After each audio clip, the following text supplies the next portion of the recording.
I'm Laura Farrell, and I'm a program manager at National Geographic Expeditions, and I'm also the lead organizer of the Green River Takeover, and I live in Bryson City, North Carolina.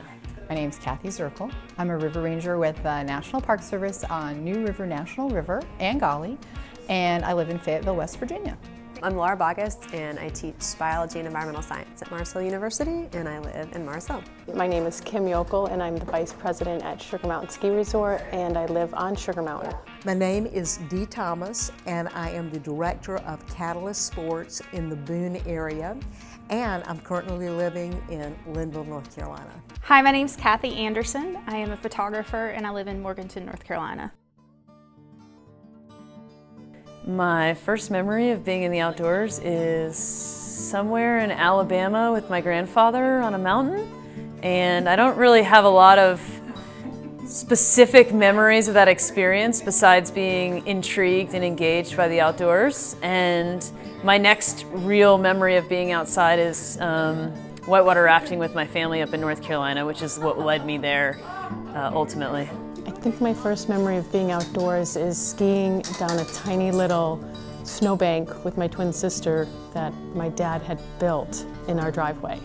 The thing that I really clearly remember is coming home on the bus, and we lived on a farm in a rural area, and there was this kind of talus slope, a bunch of rocks by a little creek, and the bus would drop me off at the bottom, and we had a long driveway. It's probably no more than a quarter mile, but I'd walk up the driveway, and every day I would stop, and I had this whole sort of system of imaginary friends and little rooms in this house around these rocks, and I just had this whole sort of alternative reality there.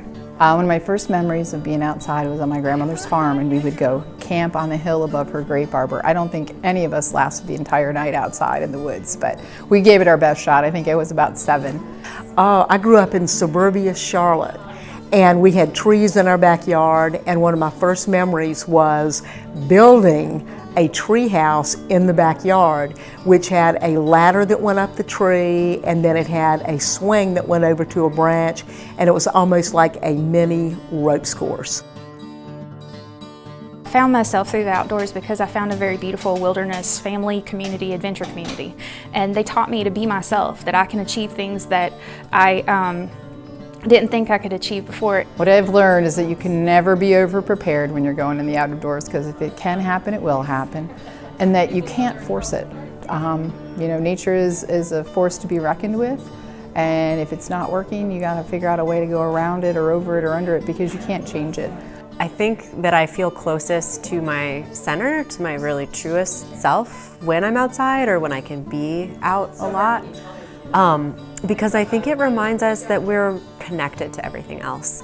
And I think it's, for me, and I think for all of us, it's a gateway sort of to our spiritual life. And so really the outdoors has taught me who I am and how to be closer to that.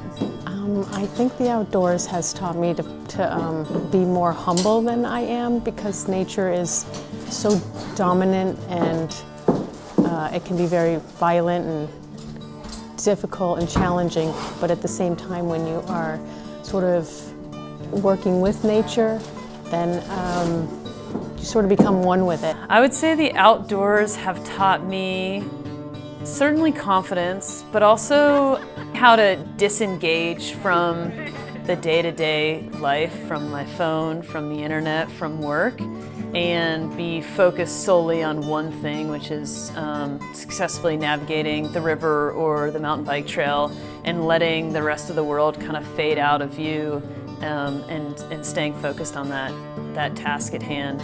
It's definitely taught me to slow down and remember to smell the roses and to look around at the beauty around me, which I get focused into a lot of the activities that I do, kayaking, rock climbing, trail running, but it has really encouraged me to stop, and when I'm rock climbing, to turn around and look at the view of Linville Gorge, or if I'm trail running, to stop and look at a beautiful deer by the side of the road. Advice I would give my younger self would be that you're not defined by what you accomplish. That we get a lot of messages that we have to check the boxes and do do the next step that's expected. But in fact, our truest being doesn't have anything to do with a lot of the external trappings that we think are important. And by being outside, I think by spending time in wilderness or in a place that does touch that, it helps you remember that you can not sweat the small stuff and that you're deeper than what you do. Oh, I would say to relax and I guess know that it's all going to be okay. You know, if I'm following my heart, following the direction that I want to go, then everything else is going to work out. Something I would tell my younger self, but I wouldn't believe it, is that it's really okay to fail. It's okay to not win. It's really okay.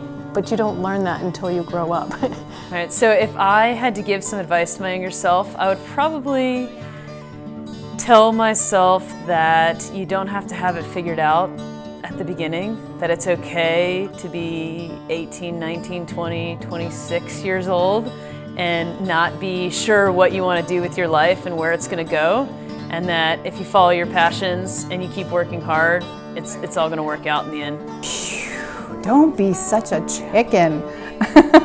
Don't be so scared. You can do things. You can make it happen. Yeah, just keep at it. Have faith in yourself, and it'll come to you a lot faster than it did to your older self.